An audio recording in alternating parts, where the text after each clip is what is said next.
Welcome to the Byword Show. I'm your host, Hannah Hughes. Bywords is all about equipping women for purposeful living by starting conversations, celebrating stories, and inspiring faith. In a world that applauds the hustle, I'm here to help you break free from the lies and come back to what really matters. It's time to get real, get rooted in truth, and come alive in relationship with Jesus so you can show up to each day with intention and confidence no matter where you're at in your story. Here we believe that embracing our stories brings hope, healing, and purpose to the process, and sharing our stories helps others do the same. Whether you're looking for a midweek faith refresh, practical tools for pursuing your dreams, or just need some good old-fashioned girl talk, you're in the right place. Grab your latte and let's dive in.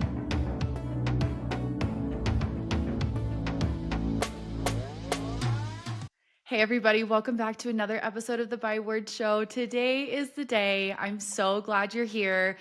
To be honest, y'all, today's topic is a little bit juicy. It's a little bit controversial. It might stir some things up, but I am so pumped, you guys, because we've got Whitney Amazeen with us. She's a Christian fiction author. She's amazing. I recently found her and I was like, whoa. Like, we have to talk about this. I'm so excited. So we're going to talk about today, should Christian women read romance?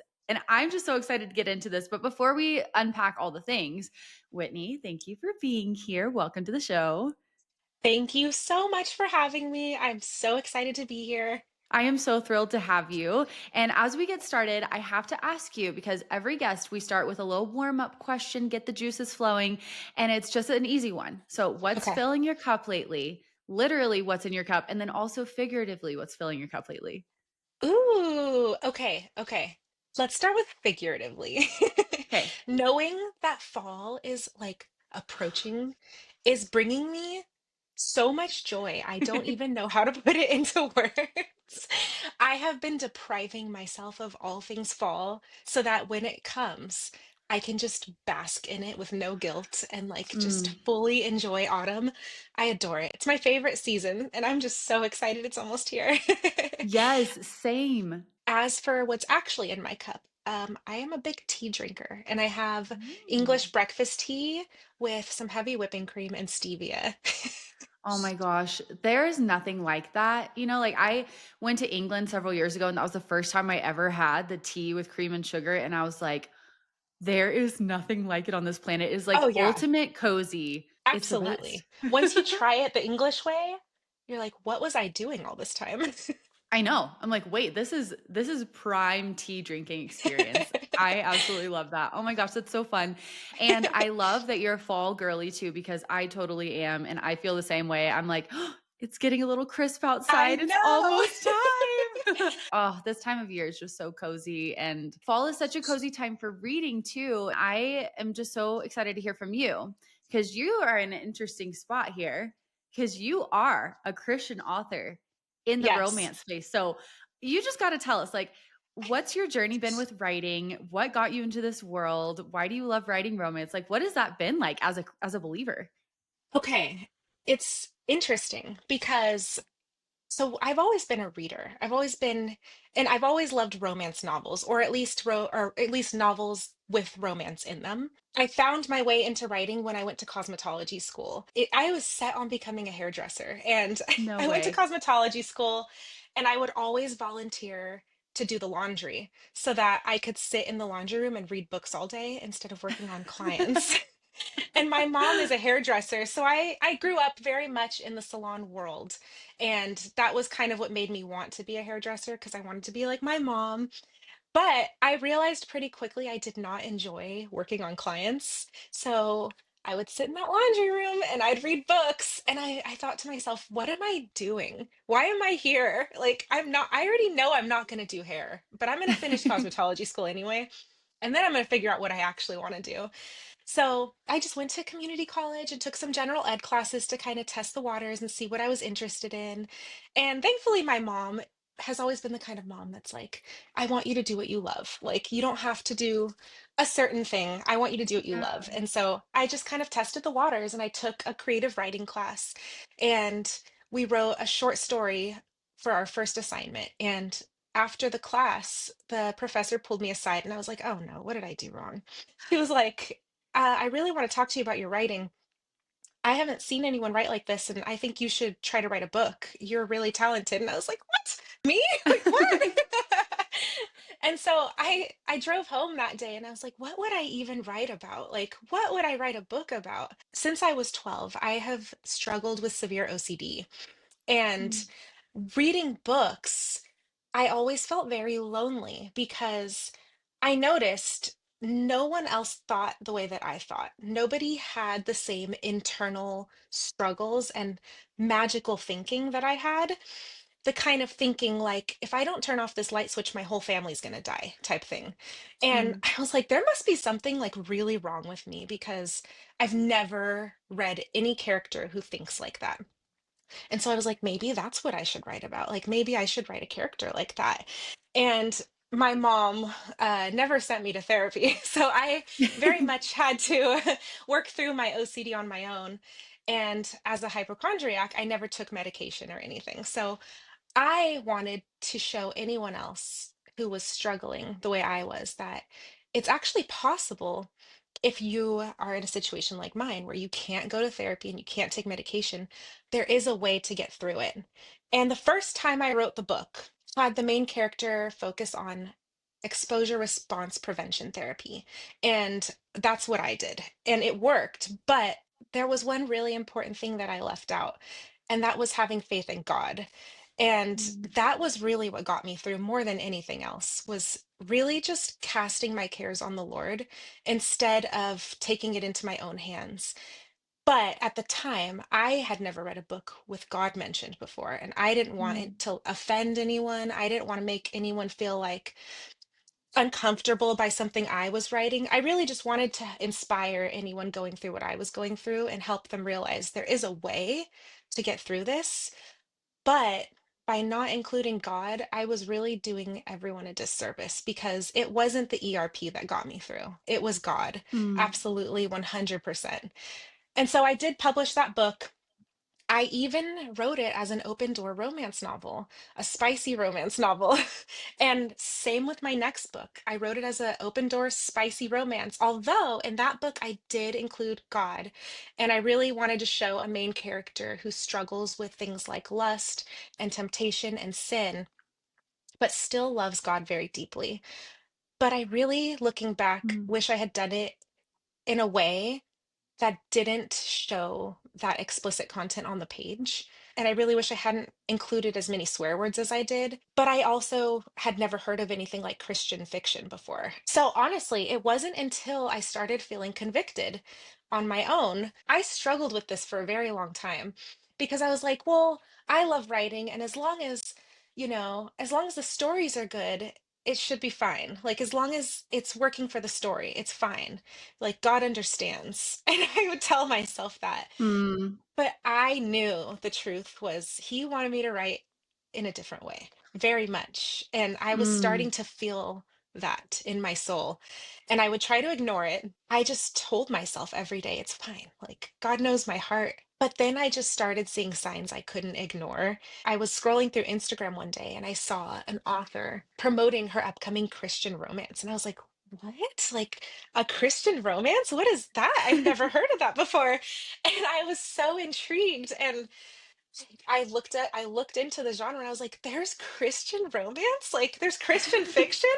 Where has it been all this time? Like, where have I been? Of course, I had been to like Christian bookstores as a kid, but as far as like mainstream media, I had never heard of Christian fiction. Although there is a really, really wonderful booktuber named Natasha Polis, who a long time ago brought up the book Redeeming Love by Francine Rivers. mm, That was the very first time I'd ever heard of a book like that, but I had forgotten and it just kind of like slipped my mind all those years.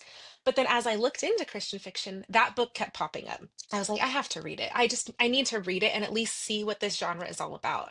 So I flew through that book and it touched me so deeply. I loved it. And I can't remember if it's in the front of the book or the back, but there's like a blurb from another author. She wrote something like, as soon as I read this book, I fell to my knees and I told God I would only write for him from now on. And I was like, wow. I hear you, God. I hear what you're saying. I hear what you're trying to tell me. And I'm going to listen. So I unpublished my entire backlist because I knew it wasn't the kind of novel or story that was going to honor God the way I wanted to moving forward. Mm, And it was hard to do because obviously, writing a book takes time. And I was really proud of those stories. But I knew that going forward, writing Christian fiction, anyone who came across those books would be taken aback and they'd be like, "What is this? This is supposed to be a Christian author. Like, what is she writing?" Mm. So I decided to rework those novels, and I'm still in the process of reworking some of them. But the first one that I published about the girl with OCD, I went in, I took out the sexual content and the swearing, and I added in placing her faith on God. And so now I'm even more proud of that book than I was before because it now highlights the most important part of the journey. And after that, I wrote my first Christian fiction novel, which is A Summer of Dandelions. And I just love that book so much. Yeah, God has really brought a lot of people into my life through that book. I met one of my best friends who was my critique partner for that book, and we literally talk every day. Her name's Kate Elise. She just published a novel too. And just so many others like you. I met you through publishing Christian fiction. So it's just been a huge blessing, and I'm really happy that I listened when God told me that that's what he wanted for me. What a beautiful testimony and story of like just holding that open-handed to the Lord, because like you have such an interesting perspective being a reader and a writer in this space. Because I remember I grew up in a Christian home as well, and like Christian school and things. So the Christian books that I knew of were like cheesy. It was like the Amish romance stories where I was like, that's just not doing it for me. You know what I mean? I was like, Christian books are so cheesy. You know what I mean? And so it's so funny hearing you talk about that as well. It's like, oh wait, there's actual Christian fiction out here. And so obviously there's that side of it where people are like, if I'm a reader, I'm not drawn to that. Like it seems like it'd be lame or. And then there's also this other side of romance for readers. Like I'm a huge reader as well, where it's like, oh, is it that big of a deal? Like it's just a book. It's not hurting anybody. Like, why does it matter if I'm reading this?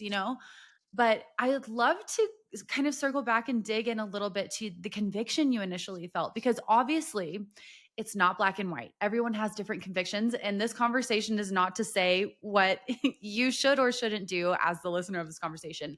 But I would just love to know from your experience, what did you learn through that journey of like, what maybe is permissible for some, but for you, God just was calling you to a higher standard in that season, or how it affects you. And I don't know, like I would love to unpack that a little Yeah, bit. absolutely. So it's interesting because I definitely did read spicy romance as a Christian. And I I know everybody has different temptations. And reading spicy romance for some reason never caused me to stumble per se because I was always more interested in the emotional connection. Mm. I would sometimes even just skip the spicy scenes altogether when reading, because I just wanted to see them make eye contact and touch hands and like, Yeah. admit their feelings for the first time. That was really what I was reading for. And I've noticed most mainstream books do have spice nowadays. So I didn't think there was any way to escape that. I wasn't even really worried about it at the time. And reading those books never caused me to feel conviction. It wasn't until I started writing that I felt that way. Mm. It was almost like God was saying, I know reading these books doesn't cause you to stumble, but you writing this stuff might cause others to stumble. That was when I really had to examine what I was doing because as a Christian, I don't ever want someone to stumble because of me. And I don't ever want somebody to feel judged because of me or to Mm. look at God in a way other than how he wants to be viewed because of me. So that was when I was really forced to take a step back and rethink what I was doing. I know a lot of Christians might feel shamed or guilty for reading romance novels, but the fact of the matter is, when asking the question, should Christian women read romance novels? I don't think that I have the answer. I have an Mm. opinion, and my opinion is that it really depends on the individual and it depends on the romance novel. There are so many different types of romance novels out there. And when choosing a romance book to read, we have to ask ourselves, is this going to cause me to compromise my values or stumble in any way? Am Yeah. I tempted in this area when I read content like this? If the answer is no, then maybe you have a wider selection of novels to choose from. But if the answer is yes, there are so many wonderful, clean, closed door, and Christian fiction romance novels out there that I didn't even know about. Yeah, exactly. And I mean, that's if I'm being transparent, that's very much my experience as well. Like, I got back into reading after I had my son.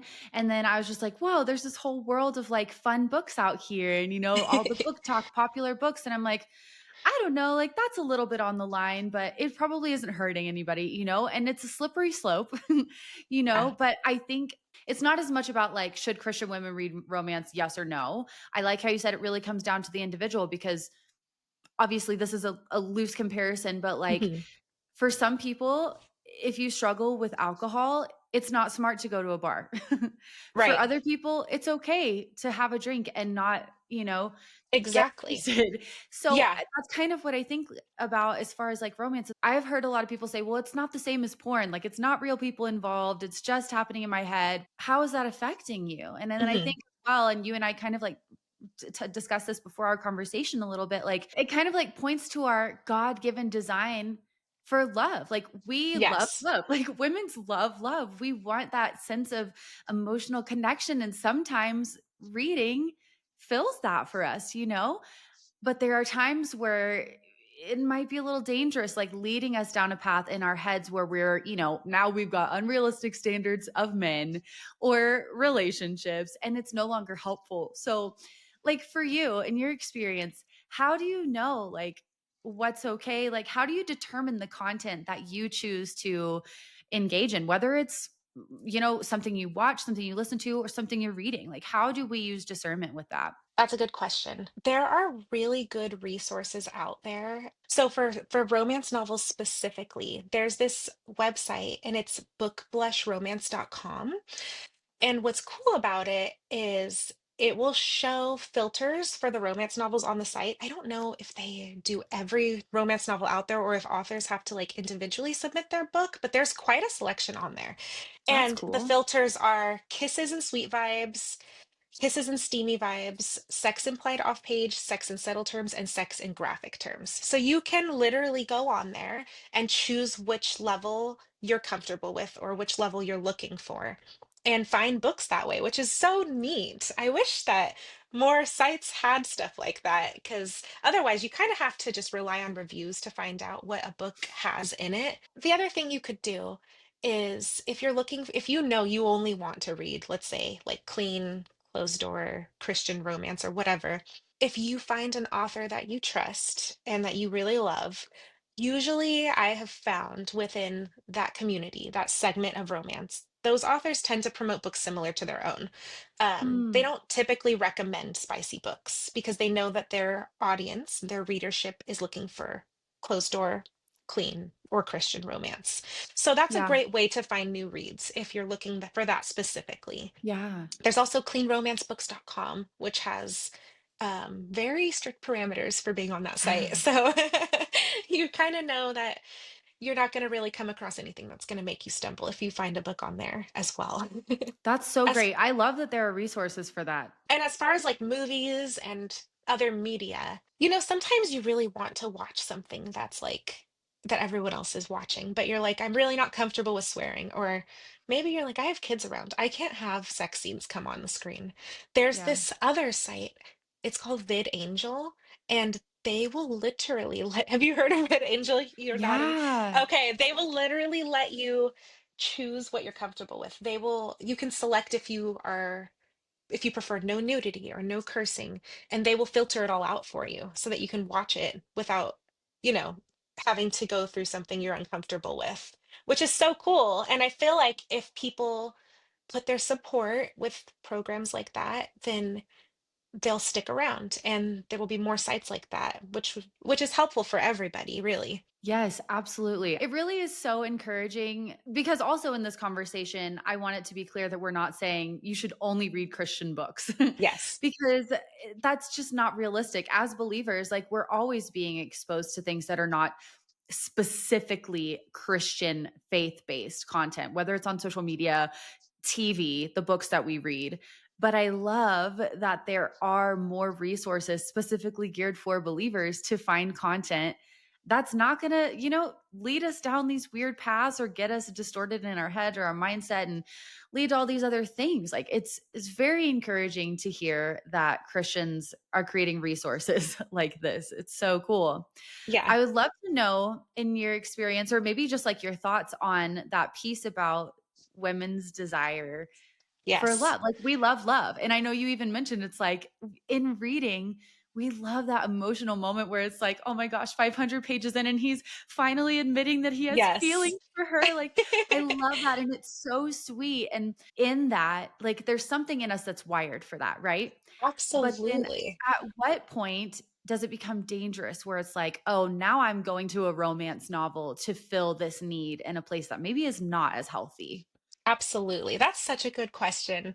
I love that question. Okay, so when I was in high school, I was absolutely obsessed with Twilight. Like Oh, I was yes. the Twilight girl. Like everyone knew me as the Twilight girl. In my yearbook, everyone's like, "To the Twilight girl." Oh my Like gosh. I was her. That was me. And so I'm sure many others have the same experience. But I often wondered why I was so obsessed with Twilight. And I think what made me love it so much was just how much Edward loved Bella, right? It was this unconditional love that we all Mm, crave and want to experience so badly and obsess over. We try to find it in fiction, but I honestly think that we're looking for it in the wrong place.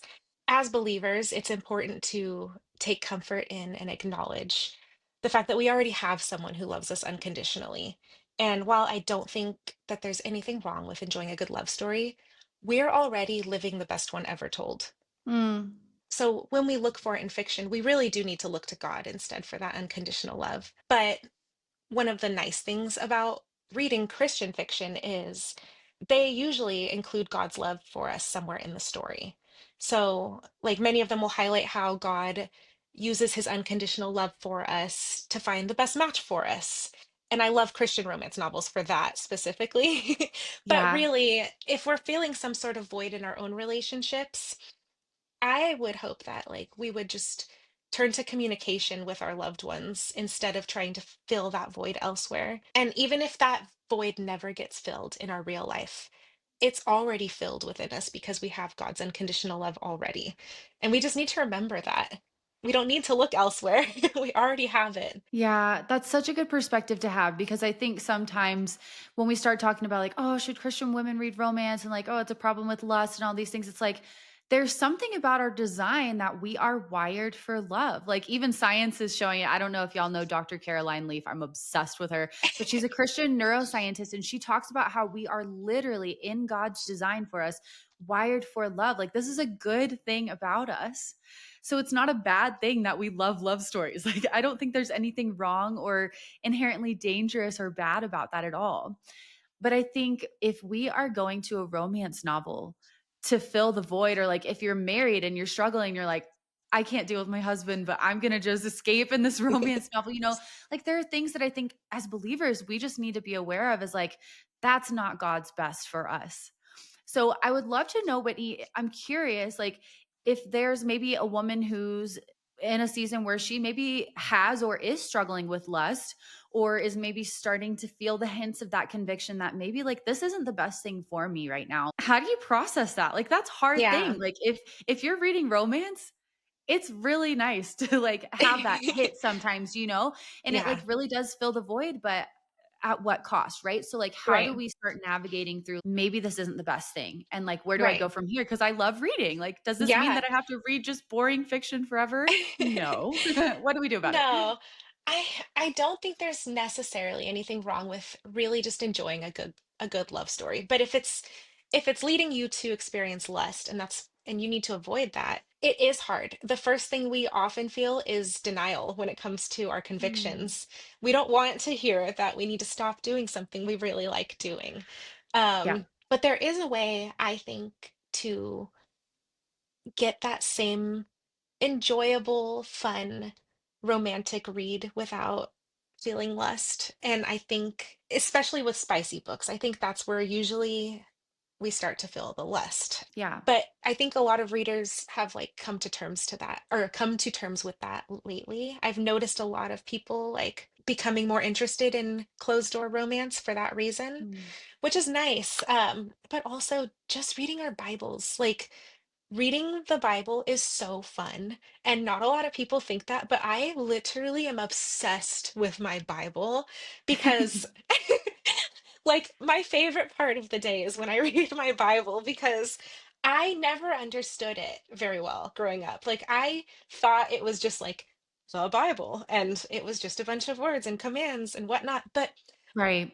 honestly, as a reader, realizing the literary masterpiece that the Bible is such an amazing experience. And learning how to read the Bible for the first time is like mind blowing and so fun. And the Bible is a giant love letter from God. The whole Bible is literally a love letter from God, and it is the best love story ever told, and we are the main characters. Like, it's the best thing ever. So, Yeah.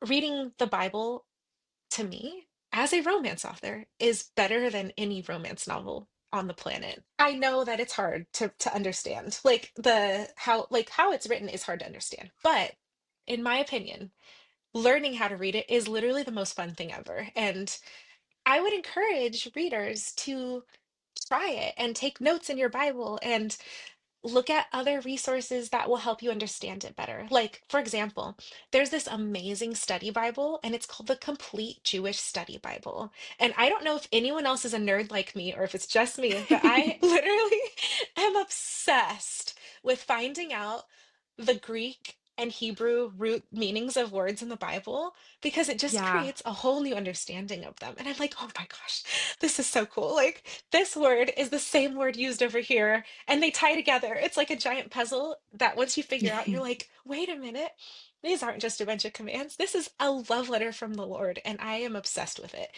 And I think nothing fills that void in life more than reading the Bible. Personally, Mm. that's something I've recently learned.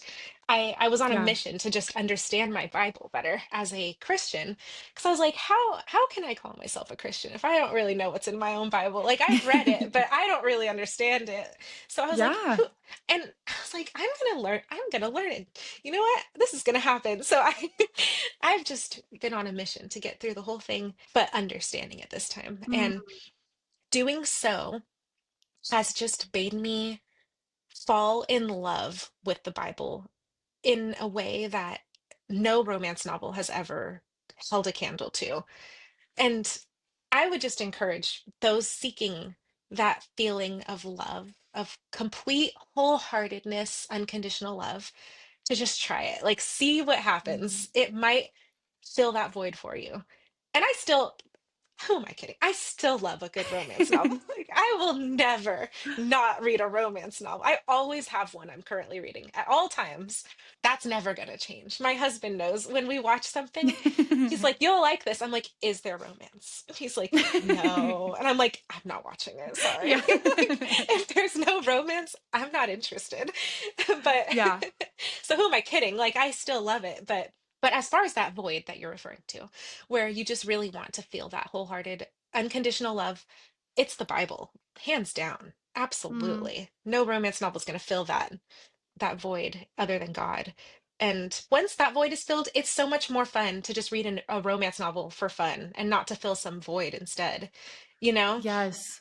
Oh my gosh, that's so true. And that's really been my experience as well. Like I noticed when I was in a season where I was just reading anything and everything that I was like, I don't know. I it got to a point where I was preferring to go escape to my books rather than facing my real life problems or dealing with my own pain and needs, and those things. And it was just like, I don't know. It was a very interesting season, but God really does a work in our hearts through that. Like if we'll let him. And it sounds so cheesy to say, but like I think what you're saying about finding that first and foremost in Jesus, it's and here's the thing, like I found in my own experience, the first time you open your Bible, it may not be as exciting as reading a Yeah. romance novel. Okay, let's be real. But it's like it works both ways. Like the more that you read romance, the more that you kind of crave that. the more that you read the word of God and the more that it comes alive to you through the Holy Spirit, and as you experience him, like the more you crave that.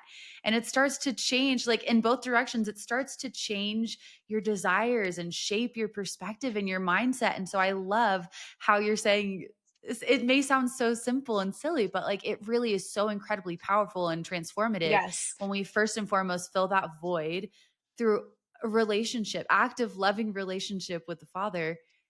And then reading is just like this fun thing, like this bonus thing Exactly. where Yeah. it's just so sweet and fun. I love that. Yes. Yeah, absolutely. Once we realize we are already part of the best love story ever told, reading romance novels feels like just being happy for everyone else because we already got the best thing. Yes, exactly. Oh my gosh, I love that so much. Well, Whitney, I'm so grateful for you. It's just so cool that you have the perspective of both a reader and a writer. And I just respect and admire you so much for being willing to put out content for believers that's not just like a cheesy Christian romance, but like you're writing in beautiful works of romance that are so glorifying to God. And it's really awesome to see. So I, for one, am obsessed.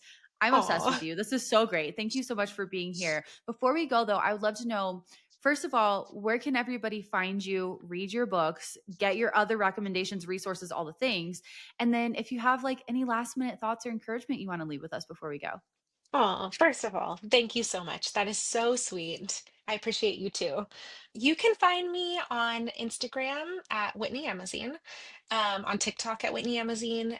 I do post on a Facebook page occasionally. I'm not as active there, but it's Whitney Amazeen Books.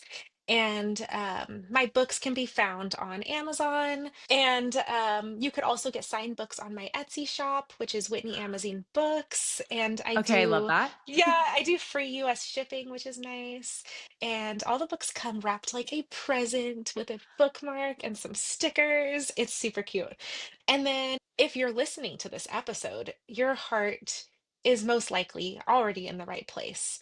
Just keep reading and supporting authors who are writing the kind of books that you're looking for, because that's the best way to keep them coming. And if you have never tried Christian romance because maybe you think it's going to be cheesy, or maybe you think it's going to be lame. I could argue that there are cheesy books in every genre, personally. Right? So just give it a Yep. chance, give it a try, give it a few tries, find what you're looking for. There's some amazing Christian writers out there: Tony Shiloh, Letitia Sexton, Dulcie Dameron, so many great ones. Obviously, Becky Wade, Francine Rivers, the wonderful Francine Rivers. Yeah. Try them out, try them all out, give them a shot. There's so many more. If I left you out, just know I love you and I admire you, and I'm sorry. This episode could go on forever if I recommend everyone. Oh my gosh, um, I know that's how I feel too. yes, just try it, and that's the best way to keep these books coming. You, as a reader and a consumer and a follower of Christ, have the ability to help change take place so that spicy books aren't the only ones that you're coming across. Right now, that tends to be what you're seeing because that's what's selling, that's what people are buying. But if you put Right. your money and your support in the areas that you want to see change and growth, then you're taking part in that. You're part of that. And so, if you haven't fallen down the amazing rabbit hole of this genre, now is the perfect time to start. Yes, girl. I'm honestly over here thinking like maybe we do a giveaway. You guys, like That would when you be said you fun. do like for your Etsy shop, I'm like, first Yeah. of all, I'm about to place my order as soon as we hang out this call. Second of all, like what? That'd be so fun. So you guys Yes, stay tuned because there might be a giveaway coming your way. I'm just saying. I would love that. That would be awesome. Oh, well, Whitney, thank you so much for being here. I feel like we're just best friends now, sitting across having coffee from each other. And Absolutely. Yeah. I love having these conversations. And I just, like I said, I so respect and admire and get so excited about the work you're doing for us bookworms. Like, this is the coolest thing ever. So, Thank you. everyone, go follow along with Whitney, go grab a copy of her books. And yeah, so much more goodness where this came from. Thank you so so much, Hannah. Thank you for having me. I wish we could talk forever because this is so fun. Thank you so much for taking time out of your day to tune in to another episode of the Byword Show. I love having you here, and your support truly means the world to me. If you enjoyed this episode, would you leave a quick review? It really helps our community grow and reach more women. If you want more, you can shop my books, Waking Up, Living Open, and Love Is on Amazon, and be sure to sign up for my email list so you always get the latest news. I can't wait to chat again soon, but in the meantime, be sure to come hang out with me on social media, and remember, I'm cheering you on.